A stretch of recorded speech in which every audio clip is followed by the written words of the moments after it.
We sailed the sea to make preparations for the 2014 Winter Olympics. Our purpose is to introduce you to the project of strategical importance for the economic development of the Sochi region. The idea of installing a gas pipeline along the Krasnodar shore took place at the beginning of 2000, but the final kick into taking the decision was the selection of Sochi as the host of the 2014 Winter Olympic Games.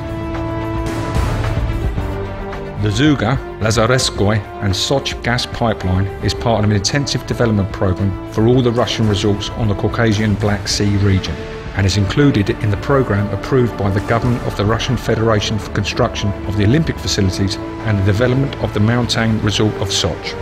The Russian company Gazprom is the beneficiary of the gas transportation pipeline.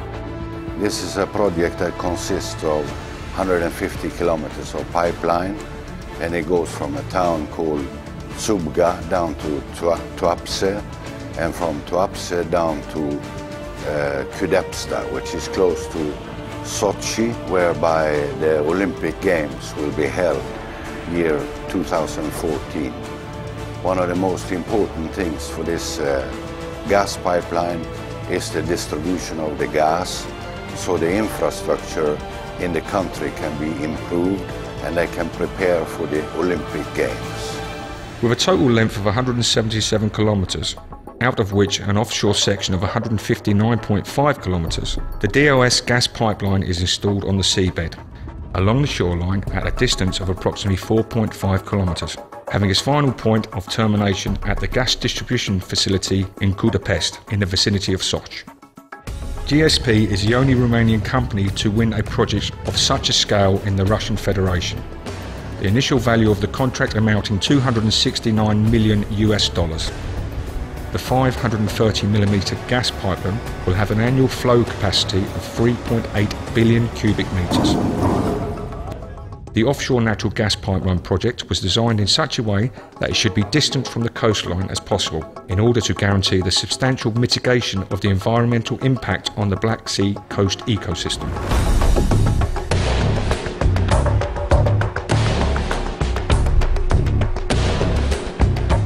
DOS is a multicultural project comprising of people of various religions and ethnic groups, as well as an extensive professional range, from fitters and welders to NDT technicians, ROV operators, divers and diving support operators, marine crews, designers of pipelines, oil and gas installation and commissioning engineers.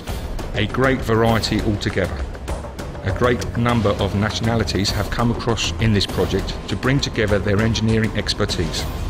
Romanians, Russians, Dutch, British, Thais, Malaysians, Italians, Spanish and many more. The construction of offshore projects was under GSP's coordination.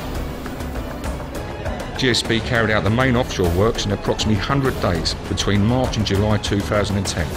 GSP has experience of large-scale projects and projects of outstanding importance. DLS wasn't in any way a simple project. I consider that this company is a leader in this part of Europe, especially in Black Sea, regarding the drilling industry and the pipeline.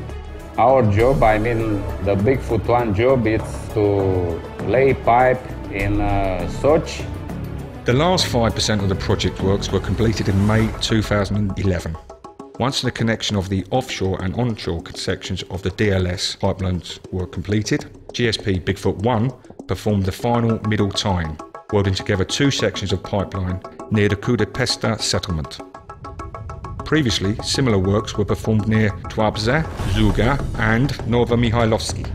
The onshore-offshore connection of the DOS pipeline, Southern Loop, then followed by pressure testing, dewatering and drying. The testing and drying of the Northern Loop, Zuga-Tuapse section had already been completed. You may become aware of the dimensions of the DLS project once you learn about the offshore section, which weighs 84,000 tonnes.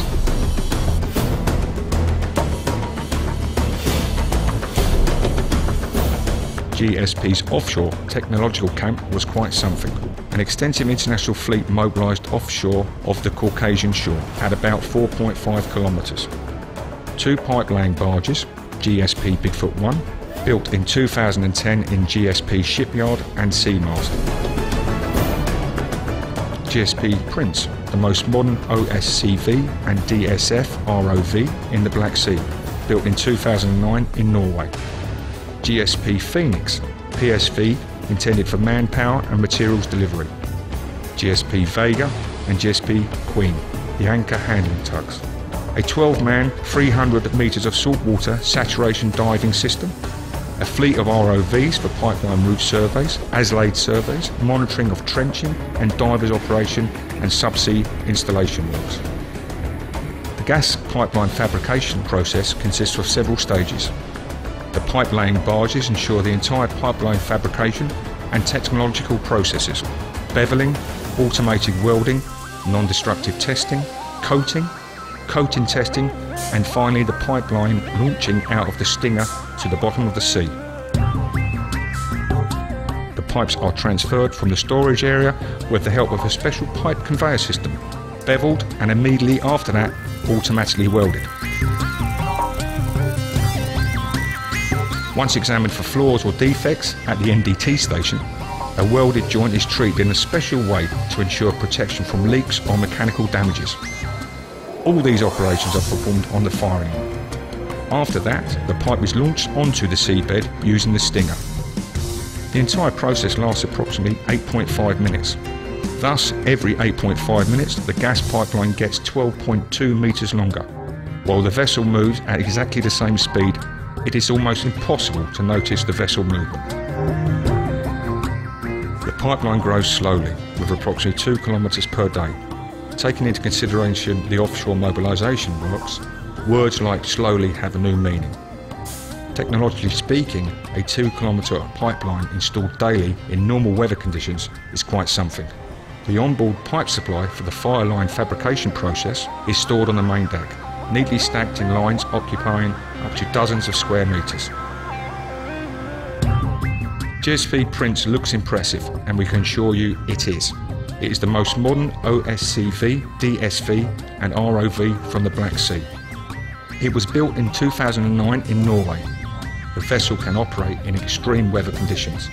It can perform tasks such as underwater inspection of cables, routes and pipelines, with ROVs, seabed mapping, subsea installation works, diving operation support, geotechnical studies and manned and unmanned subsea vehicles, support surveys, inspections and investigations. GSP Prince was the main ROV and DSV support vessel in this project. In order to lay down pipes, you need a pipe supply, and the pipes are stacked on the deck. The standard dimension of the pipe is 12.2 metres, and at this diameter they weigh 6.4 tonnes each, including the cement coating which ensures the negative buoyancy of the pipeline. All the pipes are manufactured at the Vixar Steelworks and coated with concrete at the Moscow Experimental Pipe Procurement Plant. They are brought onto deck and stacked in zero bay by the joint handling NOV crane. The pipe joints are stacked in special racks and the same crane moves them onto the production line.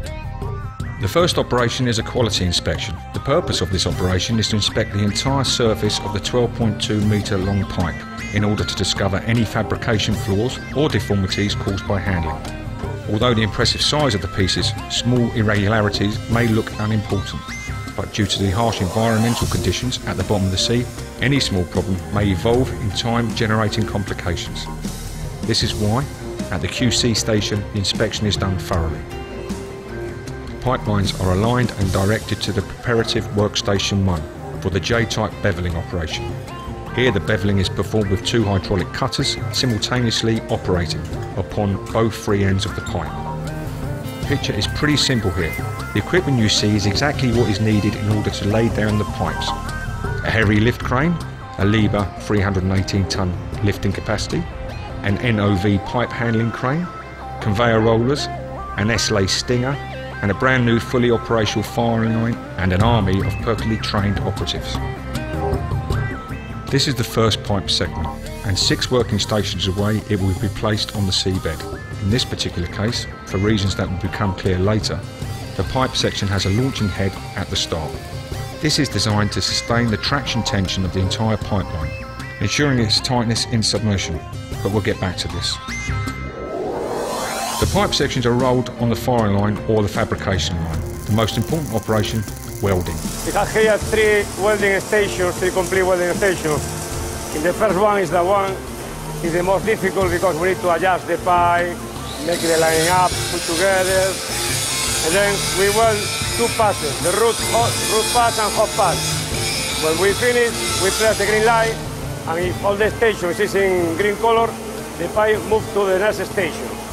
Then the pipe arrives to station 2, and then in the station 2, they weld another 2 passes. In order to ensure the welding quality, they preheat the pipe to 150 degrees centigrade using an induction coil. After its completion, the pipe sections enter the fabrication process. The correct welding operation has a number of compulsory stages.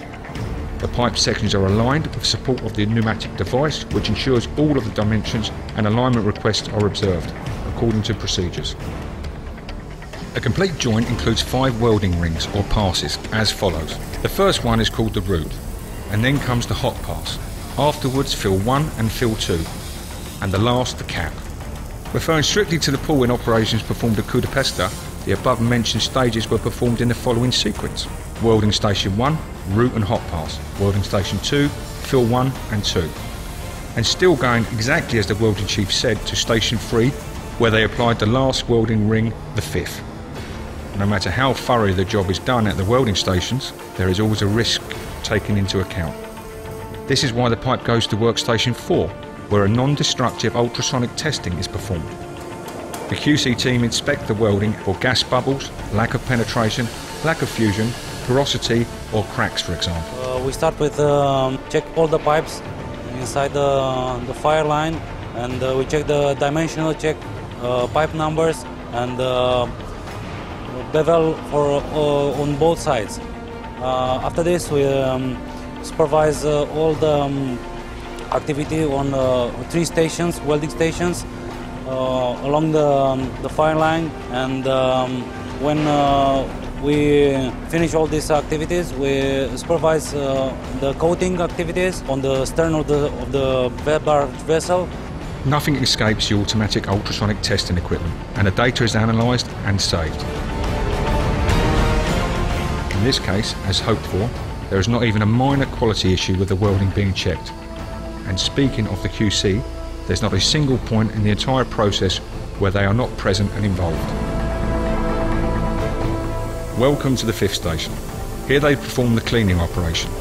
The welding is cleaned as well as its neighbouring area and the protective layer of pipe. Here at workstation 5, the welded section of pipe is prepared for the application of anti-corrosive protective layer. From this point forward, what we call the pipeline arrives at the tension area. The tensioners are highly important for the pipeline process as they are controlling the pipe launching from the barge into the water. Here the curvature radius of the pipe is monitored from the moment the pipeline leaves the last roller of the stinger, as well as the curvature radius of the pipe at the seabed contact point on the predetermined pipeline route. By contrast with other places,